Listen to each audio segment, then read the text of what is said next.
Hello, dear friends.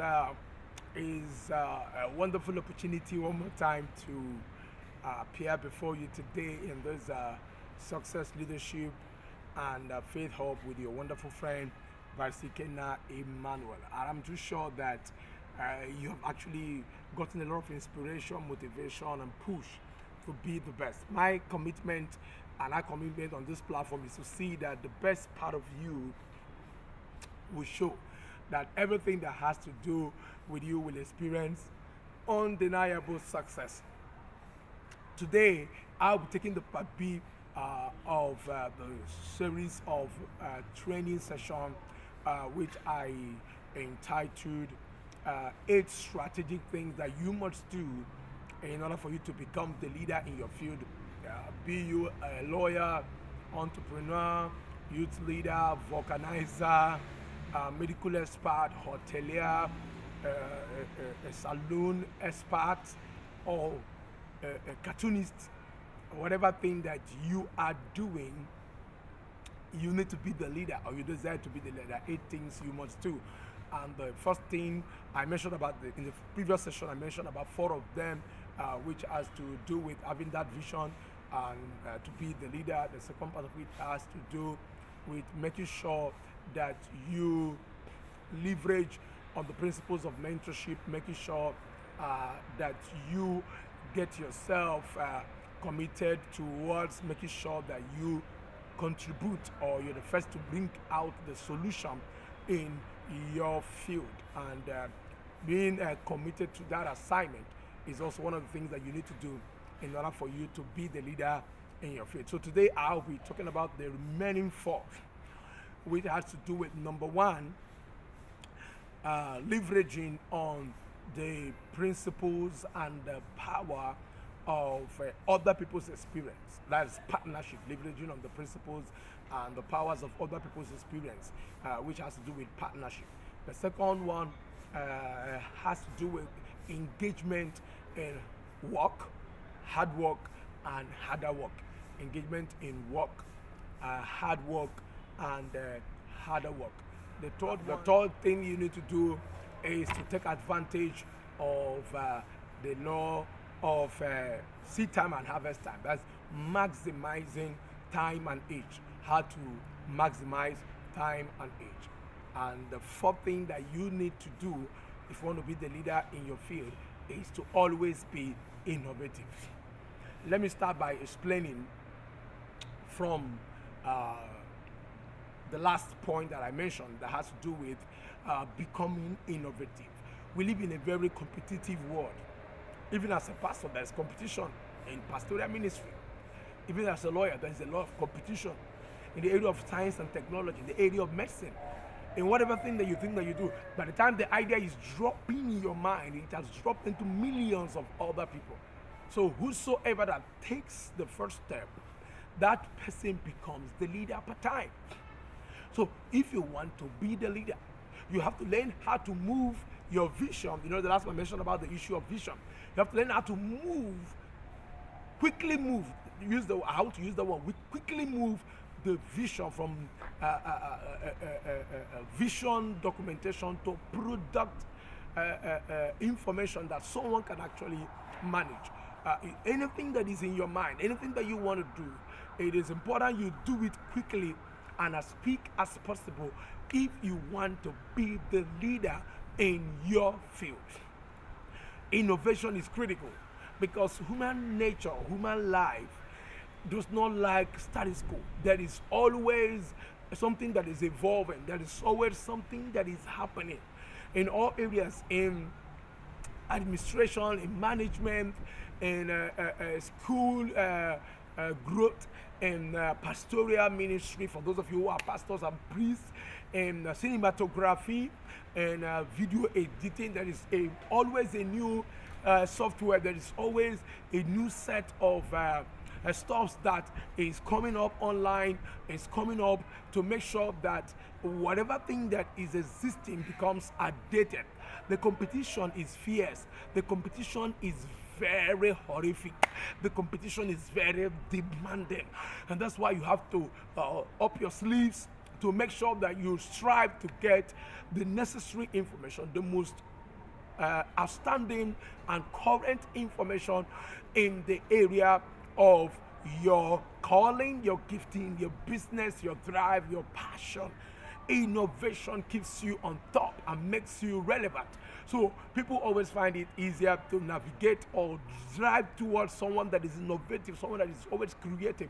Coming on this platform as a pastor and as a lawyer is one of the innovative things I decided to do as a person in order for me to become relevant, in order for me to break out of the shackles of competition that is very fierce. So you have to be innovative if you want to be the leader in your field. You don't have to keep relying on the things you know. You don't have to keep relying on the things you know how to do. We had a Nokia N72. We have Nokia series that was so powerful. Before you know it, we got the Techno phones. And before you know it, we've gotten the Android phones and all that. Before you know it now, Phantom came in. Before you know it, we have seen Apple. Well, before you know it, the iPhones are there. And these are all innovations to make sure that you keep yourself abreast and keep yourself becoming the leader in your field. Just like I said the last time,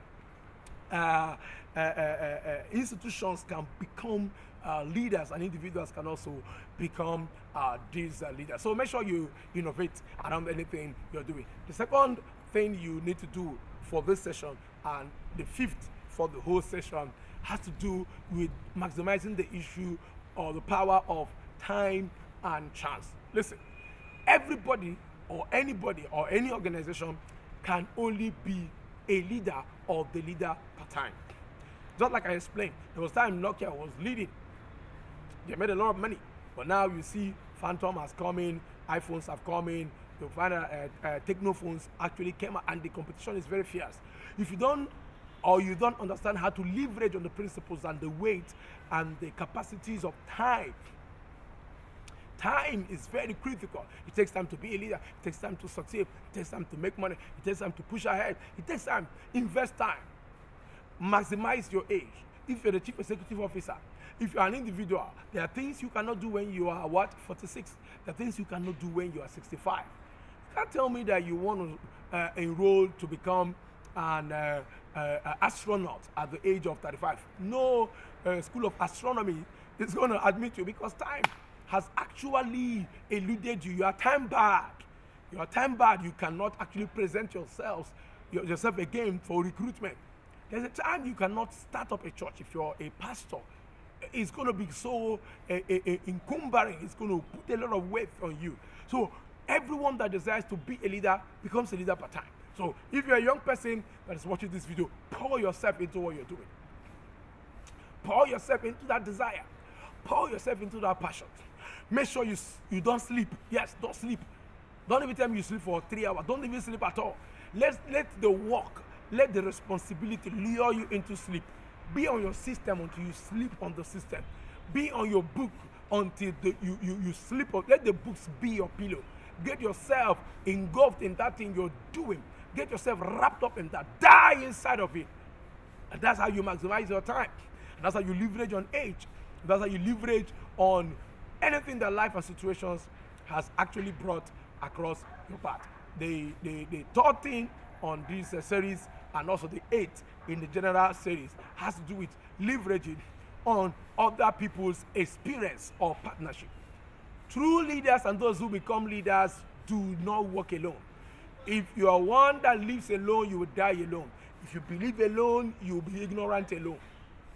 A lawyer, I was discussing with my wife recently about, we went to court, and she was discussing with me about how a lawyer decided to do his matter, and he had a land case with someone, and before you know it, the matter, preliminary objections were struck out absolutely by the judge. And when we came back, I was discussing with my wife, and she was like, oh my God, this lawyer had a point, but he lost out. He actually lost out. There was something that he could not do in between, and he lost out. My wife felt so sad. But while I was reasoning with her, I told her something. I said, listen, I came to court. I'm a lawyer. You are a lawyer. But I decided to bring in someone that is a professor of law to handle our matter. I would have decided to do that with you and my wife, but they found that two of us may be limited in our mentality. So we had to get a professor So while the professor is preparing the briefings and making sure that he creates an environment for the advocacy and the soliciting, we are making our own contributions as individual lawyers. You find out that this lawyer lost out. Why? Because everything he has actually brought out were all the things he knew about himself. He felt that he had the time, maybe 18 years experience. But it doesn't matter your experience, you need the partnership of others. You need the experiences of others. Anything you're doing, you're a medical doctor. That's why in any strong and successful surgery carried out by neurosurgeons, they don't have anything less than about 16 neurosurgeons in different aspects of that particular part of medicine. Synergy, taking advantage of the experience of others. I'm going to stay on this now. I'm speaking to a lot of people who are Africans. We have a lot of challenge when it has to do with leveraging on experiences of others. You find people start up a company, they want to be the only one that is in that company. They don't want to bring people into that company. You find out that once they enter into the problem, they are going to lose out. You need to get accountants into your system. You need to get strategists, event management experts into your system. You need to bring people. You need to find a way to trust people with what you are doing. You need to partner with people. You need to let go or let out some information about the things you have actually caged within your sphere for a long time. This is going to limit you. It's going to stop you. You can't be a leader in isolation. You can never live in that kind of isolation and expect to succeed. This is very critical. If you want to be the leader in your field, you must make sure that you put up the right commitment to making sure you partner with people who know more than you, people who you know more than, and make sure that you give everybody opportunity to succeed. Watch out any company, watch out anybody that's ever succeeded in what he or she is doing and has risen up. You find out that a lot of people around him, a lot of people with diversified kind of experience, a lot of people with all manner of ideology who think outside the box, just like the example that I gave, I and my wife and our lawyer that is a professor. You find out that we sat down, I said, this is what I want. He said, no, if you do this way, I'm a professor of criminal law. This is what I understand in this regard. This is what I think that you need to do. I said, but why don't you just do this? Why don't you just file this document? And my wife said, okay, that's okay. It's okay, withdraw it. Okay, let's do this. Let's withdraw this. Let's watch these people. Let's move this motion for substituted service. And these are the things that we keep reasoning together. And I keep asking the junior ones, those who are my seniors. This has actually helped me. I let out a lot of information. Honestly, people will take advantage of you when you find an opportunity for them to be part of what you're doing. They're going to take advantage of you. But listen, if you do that consistently, it's going to help you grow. It's going to help you succeed. It's going to help you become the best and the leader in your field. Okay? And finally, for today, hard work hard, and work harder. Nobody becomes a leader without hard work. You must be the first to come. You must be the last to go. Yes. If you work in an establishment and you come in by 10 and you go by 2, you're going to lose the respect of people that are working with you. Our organization, I'm always the first to come. I'm always the one to show up. I'm always almost the last to go severally. And this is how to become a leader. If you want to be the leader in your field, hard work is the pathway to rising. Nobody becomes a leader sitting down. Nobody becomes a leader taking coffee. Nobody becomes a leader playing on his phone or her phone. Nobody becomes a leader going for picnic, always. Nobody becomes a leader taking holidays at will. Nobody becomes a leader living a life of waste. Discipline of time is imperative in your journey to becoming the leader in your field. So you must work hard, you must stretch yourself, you must burn the midnight candles if there's anything like that. You must make sure that you get yourself committed towards realizing this particular goal that you have to be the leader in your field. So what are the 4 things that I've said? I've said for today, number 1, you must make sure that you leverage on the experiences of people. Number 2, just like I just mentioned, you must make sure you work very hard. And the 3rd thing that you must do is to make sure that you maximize the principle and the power of time and chance. And 4th thing that I said today is that you must be innovative. You must learn how to think outside the box. You must make sure that you be the one to chart a course in your field. All right, as part of my commitment in this success, faith, and leadership hub with your friend Brother Ken Emmanuel. I always pray for my friends. I pray for you for success. I pray for you. You will innovate. Ideas will spring out. God is going to bring friends across your path.